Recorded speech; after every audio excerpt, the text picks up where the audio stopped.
Saudara, usai Polda Metro Jaya mengeluarkan SP3 terhadap Rismon Sianipar, kini muncul tudingan baru dari kubu Roy Suryo. Dr. Tifa menyebut penyelesaian perkara lewat restoratif justice adalah strategi Jokowi untuk menghindari proses peradilan.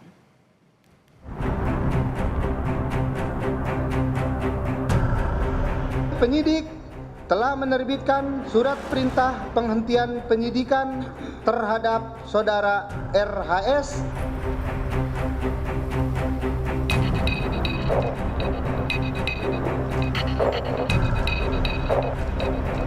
Siapa sih pihak yang paling khawatir? Ya tentu saja Pak Joko Widodo gitu ya. Tifauzia Tiasuma atau Dr. Tifa menuding penghentian penyidikan pada tersangka kasus fitnah ijazah merupakan strategi yang dijalankan Jokowi. Hal ini disampaikan Tifa sebagai respons atas penerbitan surat perintah penghentian penyidikan atau SP3 terhadap Rismon Sianipar. Menurut Tifa, Jokowi melakukan berbagai upaya agar seluruh tersangka mengajukan restoratif justice. SP3 Rismon itu dijadikan sebagai sebuah gimmick gitu ya, atau sebuah offering ya kepada para tersangka ini.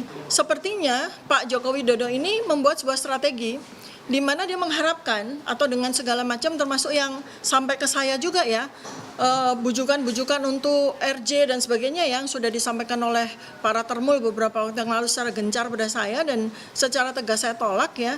Dan itu adalah strategi dari Pak Joko Widodo untuk agar seluruh tersangka itu mengajukan RJ dan kemudian akan diberi SP3. Apa yang diungkapkan Tifa senada dengan kesaksian rekannya Roy Suryo. Menurut Roy, relawan Jokowi sangat getol mendekati para tersangka agar mengajukan restoratif justice. Namun, kesaksian Roy CS dibantah relawan Jokowi. Menurutnya, relawan hanya memfasilitasi bila tersangka ingin menemui Jokowi. Sementara RJ sepenuhnya keputusan Jokowi dan tersangka. Semuanya dikasih satu persatu. Bu Kurnia diikuti sampai ke kamar kecil, didesek-desek. Bu, kapan mau RJ? Ada juga yang ditawari umroh, ini fakta. Ada juga kuasa hukum kami yang kemudian di WA asli, kalau ini bukan WA palsu-palsuan kayak WA-nya Tifa itu ya. Kemudian diajak untuk ketemuan, bagaimana kliennya mau diajak RJ atau enggak? Tidak ada relawan. Kalau relawan itu memfasilitasi mengantar mereka ke Solo itu bukan kapasitas bahwa dia akan menentukan bahwa RJ itu diterima. Tapi RJ itu diterima hanya oleh Pak Jokowi dan pelapor lainnya. Merasa dirinya dipojokkan oleh mantan sekutunya di kasus ijazah, Rismon menyindir. Jika ada yang berpikir ada imbalan uang di balik RJ, maka merekalah yang berharap mendapatkan uang tersebut. Jadi semua ini jangan digiring bahwa ada faktor duit, faktor apapun. Kalau ada yang berpikir seperti itu, berarti dialah yang menginginkan duit itu. Itu saja. Sebelumnya, di Reskrimum Polda Metro Jaya mengumumkan telah menerbitkan SP3 bagi Rismon Sianipar. Penyidik menghentikan perkaranya usai Jokowi memaafkan Rismon yang secara langsung menemuinya di Solo. Tim Liputan Kompas TV.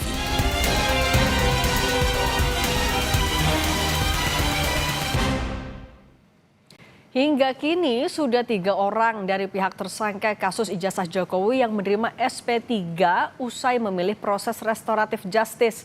Langkah RJ yang dipilih ini dituding sebagai skenario Jokowi untuk menghentikan langkah Roy Suryo CS membawa kasus ijazah ke pengadilan.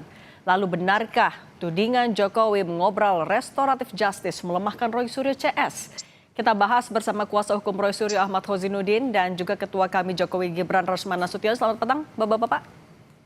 Selamat petang. Assalamualaikum warahmatullahi wabarakatuh. Waalaikumsalam warahmatullahi wabarakatuh. Bang Rasman, Dr. Tifa bilang RJ ini strategi Pak Jokowi atau kubu Pak Jokowi biar kasusnya nggak lanjut sampai peradilan. Bener nggak? Pertama mohon maaf suara Adinda atau adik saya ini kurang terang saya terima ya. Tapi suaranya hilang-hilang timbul. Oke, kalau gitu saya ulangi Bang Rasman. Dr. Tifa bilang kalau restoratif justice ini strategi kubu Pak Jokowi biar kasusnya tidak lanjut ke pengadilan. Semuanya SP3. Benar nggak Bang? Begini.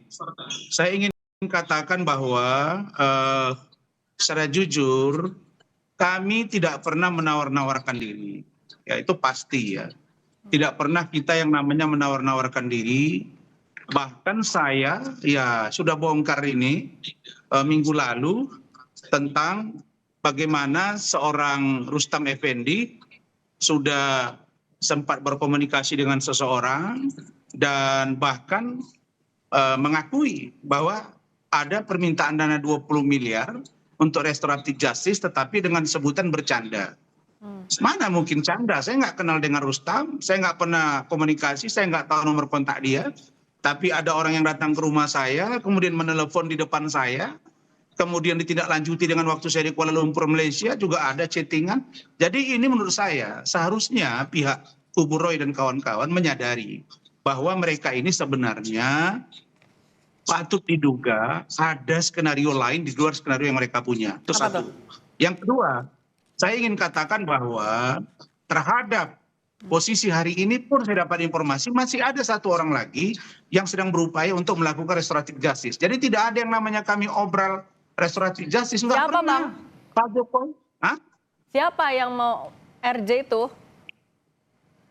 Sebut klaster Ya. mana? Ya, kalau boleh saya bilang, ya kan sekarang ada 2 klaster. Dari 2 klaster ini sekarang ada 5 orang, ya. Kan udah nggak susah juga kita menebaknya sebenarnya di luar Rustam Effendi. Nah itu dia, di luar Rustam Effendi kami dapat info masih ada orang yang lagi berupaya untuk ikut restoratif justice ke Pak Jokowi. Sedemikian rupa dan kita saya garansi saya tidak pernah menawar-nawarkan. Dulu waktu Bang Egy itu beda cerita. Bang Egy itu sakit. Itulah dasar saya ke Pak Jokowi. Setelah itu mereka komunikasi, ada damai, ada respon. Nah makanya saya mengatakan kepada teman-teman ini, kalau kita berdebat jangan menyerang pribadi, tapi pada substantif pokok perkara. Kira-kira begitu. Jadi kita tidak pernah obral, bahkan Pak Jokowi menunggu agar persidangan ini dimulai supaya dapat dibuktikan ijazah itu palsu atau tidak. Oke, tapi Bang Rasman mau mempersempit lagi, yang masih mau restoratif justice itu tersangka dari klaster 1 atau 2? Ya, jangan dipancing saya, kan gampang itu menebaknya itu kan. Oke, kalau gitu saya tanya Bang Hozin, Bang katanya ada satu orang lagi yang mau salah satu mengajukan. klaster lah, kan udah gampang, tinggal 4 orang aja kok.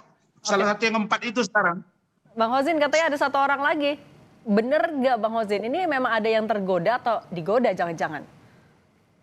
Ya, bismillahirrahmanirrahim. Itu kan bagian dari upaya kubu Jokowi, baik menggunakan kuasa hukum, buzzer, relawan, atau terpidana yang bicara di ruang publik untuk melakukan 2 hal, yakni mengintimidasi dan mengiming-imingi. Mengintimidasi jika tidak RJ, maka akan status penjara, mengiming-imingi jika RJ, maka akan mendapatkan SP3.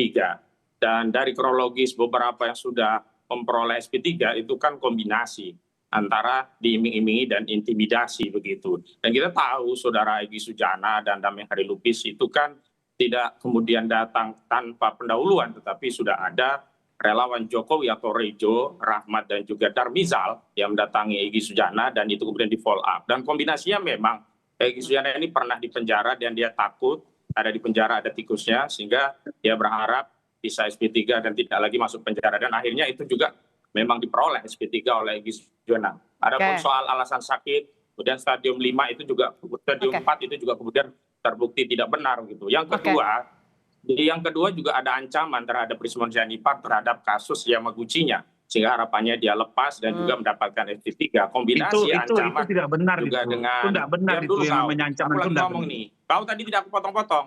Ya kau jangan main kau. Kita bagus-bagus saja bicara, jangan menyerang pribadi. Kau ngomong aja kau. Nggak usah kau. Dengarkan aku kau. Ya kau juga diam, jangan kau. Saya pikir apa yang disampaikan oleh saudara Rasman terpidana ini kan tidak lepas dari upaya kubu Siapa yang Jokowi terpidana? untuk terus. Siapa yang untuk terpidana? terus. Kau itu sudah terpidana, hanya kau masih Kau banding. nggak ngerti hukum kau bilang Jadi saya terpidana. kira Siapa ini terpidana? yang menjadi bagian dari upaya Makanya restoratif klien justice kau adalah berlari upaya semua udah. dari kubu Jokowi untuk menghindari Kasihan persidangan. kau. Oke, sebentar Karena dia Bang telah Rasman. keliru Bang melaporkan Hozin. Roy Suryo, dikira ketika Roy Suryo itu dilaporkan akan gentar dan meminta ampun ke kubu Jokowi. Saya kira itu pengantar dari Bang saya. Hozin, tapi Mas Roy Suryo juga kemarin membeberkan kalau ada yang memang dipepet oleh relawan dengan berbagai, kalau menggunakan kata Anda, iming-iming. Emang siapa aja? Apa yang katanya ditawarin umroh, ada yang dipepet-pepet. Boleh dijelasin nggak siapa aja sih? Ya, Rustam Effendi ditawari oleh Darmizal, juga Eli Daneti, kombinasi antara umroh dengan SP3. Kemudian Kurnia Triroyani juga ada upaya untuk mepet Kurnia agar mengambil opsi restoratif justice.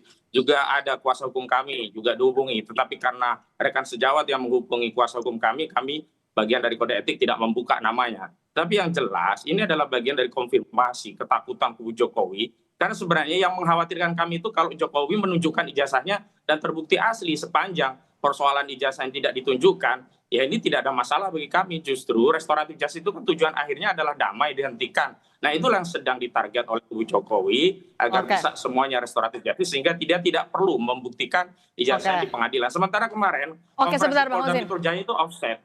Oke, saya tanggapi dulu soal tadi ada beberapa orang yang dipepet. Bang Rasman, tadi kata Bang Hozin ada beberapa orang loh sampai ditawarin umroh, SP3, dan dipepet-pepet. Gimana berarti? Saya tidak pernah menawarkan. Salah satu contoh minggu lalu Rustam mengaku dia bilang bercanda 20 miliar. Masa iya berhari-hari komunikasi? Komunikasi dengan Rahman, namanya yang datang ke rumah saya itu 2 orang. Satu namanya Arif Ihsan yang sekarang melaporkan Michael Sinaga, salah satu podcaster bagian dari Kozinudin dan kawan-kawan. Yang kedua namanya adalah Saudara Rahmat Imran. Lewat Rahmat Imran inilah komunikasi datang ke rumah saya, ditelepon, di speaker, didengar. Tindak lanjut lagi besoknya. Mereka ke rumah Abang ngapain, Bang? Itu Rustam Effendi. Dan dia ngaku, katanya itu canda. Masa canda? Saya nggak pernah nawarkan, kenal juga enggak. Bang Rasman, tapi mereka ke rumah Bang Rasman tuh mau ngapain? Mereka ke rumah Bang Rasman mau ngapain, Bang? Iya. Jadi tadinya ada kesepakatan bahwa Saudara Rustam ini mau datang. Saya welcome saja, silakan datang. Pagi sudah komunikasi, jam 2 komunikasi, jam 4 OTW. Lalu kemudian dia bilang, Rustam kepada Rahmat Imran, ini telepon kok depan saya. Saya bawa anak potong rambut, ya kondisi bicara aja dengan Pak Rasman. Kemudian saya besoknya tampil di salah satu TV swasta. Kemudian paginya dia WA lagi, dia bilang sama Rasman, jangan sebut inisial ya, jangan nama saja, jangan inisial. Aman. Kemudian dia tampil lagi, dia pula yang tampil salah satu podcast. Terus nyerang Pak Jokowi. Terus saya bilang, loh itu apa itu maksudnya? Nah itu katanya agar naik pasaran. Terus saya ke Kuala Lumpur. Juga komunikasi terakhir chat WA kita capture, kirim. Itu yang saya buka kemarin di salah satu program. Bang Rasman, tapi saya mau negasin dulu. Artinya maksudnya komunikasi dengan Abang, ketemu sama Abang tuh tujuannya apa? Mau ketemu Pak Jokowi? Siapa? Mereka itu lewat ketemu dengan Bang Rasman. Ini ujungnya mereka pengennya apa? Lewat saya ingin bertemu dengan Pak Jokowi dan meminta uang 20 miliar. Agar ada restoratif justice dan mendapatkan SP3. Dan itu tidak dibantah oleh Saudara Rustam Effendi. Oke, dia sudah bicara di meja, Bang Rasman, saya minta tanggapan dari Bang Hozin dulu soal ini. Gitu. Bang Hozin katanya ada yang minta. Rasman ini kan nggak tahu malu, dia mengklarifikasi peristiwa yang tidak melibatkan dirinya. Saya kan tidak pernah menyampaikan dia yang menawarkan. Yang melakukan upaya itu kan bukan dia. Jadi klarifikasi Saudara Rasman itu memang tidak bernilai karena dia itu kan orang baru dalam perkara ini. Dia sebelumnya tidak pernah ada, bukan kuasa hukum Jokowi, bukan bagian dari yang melaporkan pihak lainnya, bukan juga kuasa hukum pihak yang melaporkan. Dia hanyalah bagian dari gula-gula saja yang ada di sini begitu. Jadi saya tegaskan bahwa apa yang terjadi hari ini sebenarnya mengkonfirmasi ketakutan dari Saudara Joko Widodo karena proses persidangan itu mewajibkan dirinya untuk hadir di persidangan dan membuktikan ijazahnya asli. Karena dia menuduh pihak yang meneliti dan menyimpulkan ijazah palsu itu sebagai sebuah fitnah dan pencemaran. Tetapi saya ingin mengomentari, kemarin Polda juga offset menurut saya karena sudah menyatakan ijazah itu asli berdasarkan pembuktian yang ada pada Polda. Padahal tugas penyidik itu hanya mengumpulkan bukti.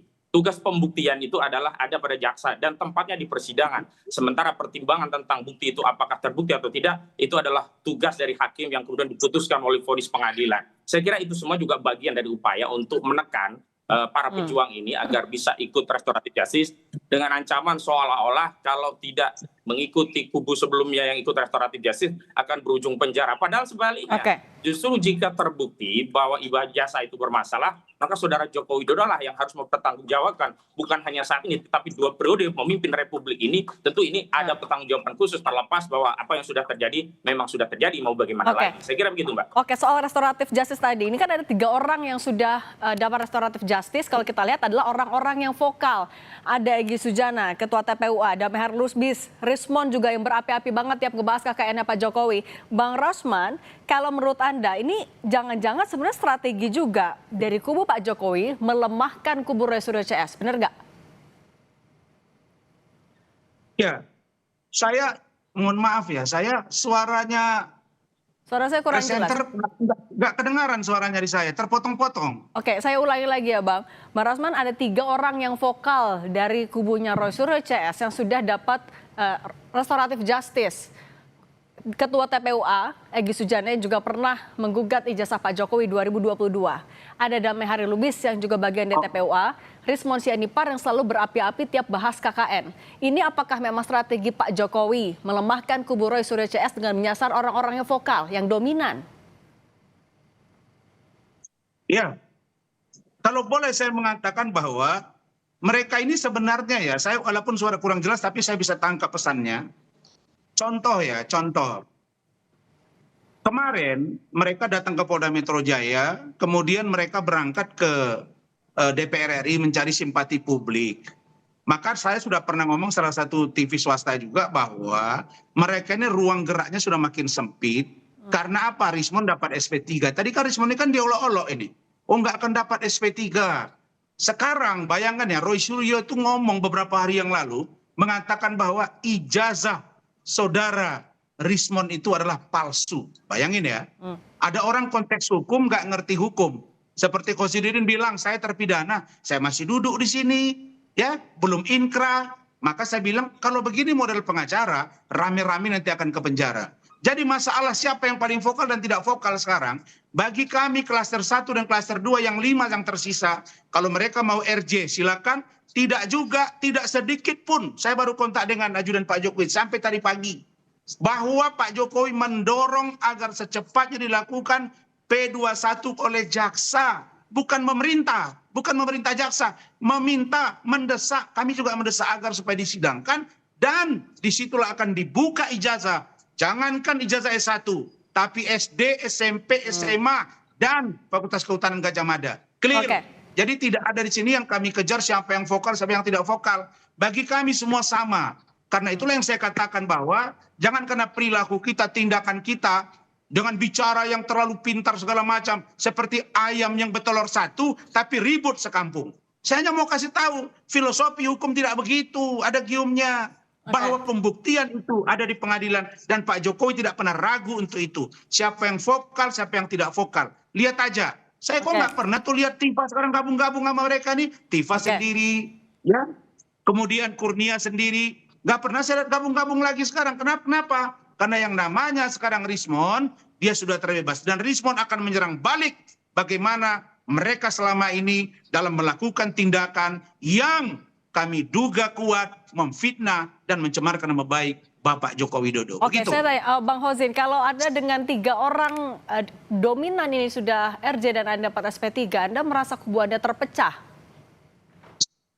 Tidak ada, karena memang sejak awal perjuangan ini adalah bukan perjuangan personal, tapi perjuangan seluruh rakyat. Bukan perjuangan Egy Sujana, Damai Hari Lubis, atau Rismon, sehingga kalau mereka bertiga itu membelot maka perjuangan ini berakhir. Tidak, ini perjuangan seluruh rakyat gitu. Dan proses penegakan hukum itu tunduk pada hukum, pada norma. Tidak perlu dipaksa-paksa, tidak perlu didesak-desak. Apa urusannya orang mendesak, bukan pihak. Saudara Rasman ini kan bukan pihak, ngapain dia desak-desak? Dan itu akan jadi presiden buruk bagi hukum di negeri ini jika proses penegakan hukum itu lahir dari tuntutan, desak-desakan, dan seterusnya. Saya pikir yang menjadi soal adalah apakah penyidik itu fair, ya? Penyidik itu fair dalam pengertian apa? Dia tunduk pada norma dalam menegakkan hukum, bukan menjadi otoritas di bawah kendali Joko Widodo hanya untuk melayani kepentingan Jokowi. Dan ini sudah terbukti begitu dari beberapa restoratif justice itu kan sebenarnya kan kata kuncinya adalah Jokowi, sehingga ketika Jokowi mengiyakan itu terjadi, jika tidak terjadi. Misalkan pada prosedur Egy Sujana itu berbeda dengan Rismon.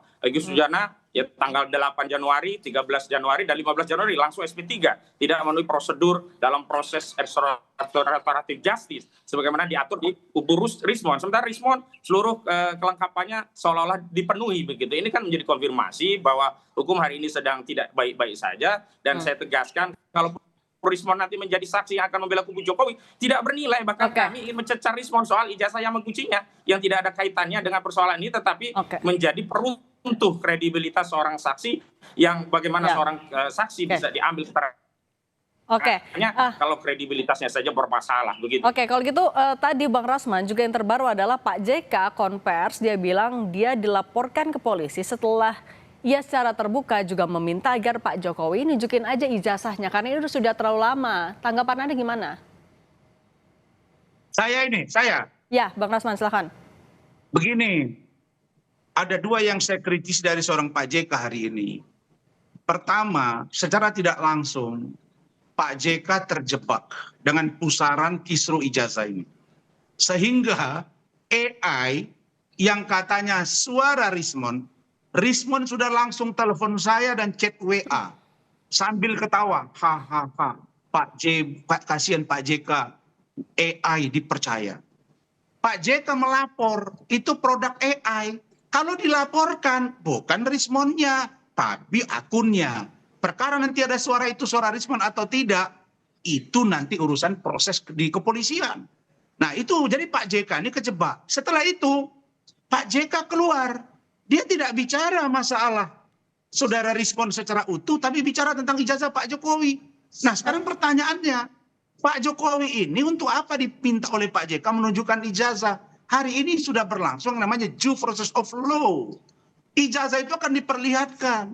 Sekarang bukan lagi ranah apalagi amar konstitusi seluruh rakyat Indonesia. Saya ini rakyat Indonesia. Saya demi Allah demi Rasulullah berangkat ke Pematang Siantar. Penyanyi saja masih cinta dengan seorang Joko Widodo. Saya berangkat ke Solo, setiap hari lebih dari 100 orang datang ke rumah Pak Joko Widodo. Tidak ada yang mengarahkan itu. Tapi Bang Rasman, jangan bawa nama Indonesia seluruh Indonesia. Saya keberatan dengan pernyataan itu. Bang Rasman, tapi tadi Anda bilang Pak JK terjebak di pusaran ijazah Pak Jokowi. Emang terjebak kenapa? Siapa yang ngejebak? Iya, maksud saya dia terbawa dalam pusaran sehingga dia menganggap bahwa ijazah ini bisa diselesaikan dengan ditunjukkan. Ini kan coba ingat ya, coba ingat. Pak Jokowi itu melapor April. Ya, sebelum April ini yang namanya Roy sudah kemana-mana, nantangin, laporin. Roy, Rismon, Tifa yang paling dapat. Bahkan berangkat ke kuburan. Apa urusannya penelitian ke kuburan? Nah sekarang Rismon membuka itu bahwa saya keliru, saya salah menilai. Ternyata ijazah Pak Jokowi asli. Saya minta maaf. Itu yang dia lakukan. Jadi Jokowi CP bukunya Gibran Endgame itu tidak sah dan tidak layak diedarkan di Indonesia. Oke. Kalau gitu, makasih Bang Ahmad Wazinuddin, Bang Rasman Nasution sudah berbagi bersama kami. Nanti kita nantikan aja ke depannya gimana clear-nya. Terima kasih. Saya selalu semua. Terima kasih. Saudara Wakil Presiden ke-10 dan ke-12 RI Jusuf Kalla menjawab dugaan politisasi soal pelaporan ceramahnya di UGM ke polisi. JK mengatakan laporan soal ceramah muncul setelah menyinggung ijazah Jokowi.